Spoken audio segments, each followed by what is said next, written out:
Бүгін Достық үйінде WorldSkills Қарағанда 2024 аймақтық чемпионатының жеңімпаздарын салтанатты түрде марапаттау рәсімі өтті. Биыл оған облысымыздан 300-ге жуық студент қатысты.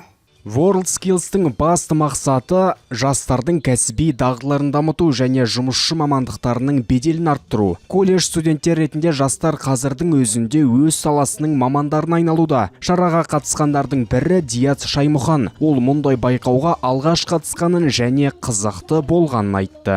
Маған негізі сайт жасауға ұнайтын, және де решение по бизнесу болған жағдайда біз ол жерде сайтханаға емес, доступное приложение деген бар, орысша айтсам.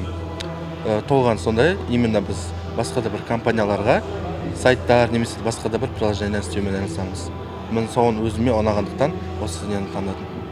WorldSkills Қарағанда 2024 байқауы 45 сала бойынша өткізілді. Жарысқа дәнекерлеу, бояу, шаштараз, аспаздық, токарлық жұмыстар, фрезерлік станоктар, веб-дизайн, бағдарламалау және тағы басқаларын. Соның ішінде биылғы жылы қосылған білім беру және мәдени бағыттарды меңгерген. Сондай-ақ тәжірибеден өткен студенттер қатысып, қорытынды нәтижелерді күтті. Марапаттау рәсіміне техникалық және кәсіптік білім беру ардагерлері мен облыс әкімдігінің өкілдері қатысты.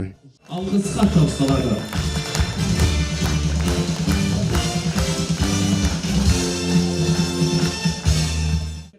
Жарыс құзыреттілік орталықтарында ұйымдастырылған 17 колледждің алаңында өткізілді. Байқау қатысушыларын тәуелсіз сарапшылар бағалады. Критерийлер орындалған жұмыстың техникалық бөлігіне, студенттердің жеке қасиеттеріне байланысты қойылды. Ал байқау жеңімпаздары WorldSkills республикалық чемпионатына барады. Онда анықталған үздік мамандар халықаралық шараға қатысады. Жарыстың негізгі мақсаты жұмысшы мамандығын насихаттау, жұмысшы мамандығының деңгейін көтеру, соған арналған.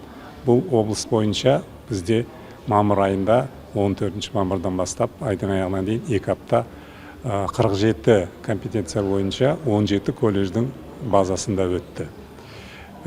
Біздің әр колледжден шыққан жеңімпаз студенттеріміз облыстық жарысқа қатысып, өздерінің деңгейін көрсетіп, мамандықты қалай игергендерін көрсетіп, соның бәрін шеберліктерін паш етті.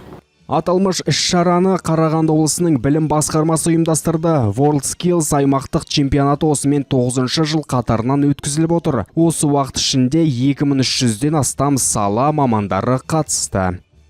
Диас Елемес, Мейіржан Жұмамұратов, Николай Шевелев, 5-ші арна.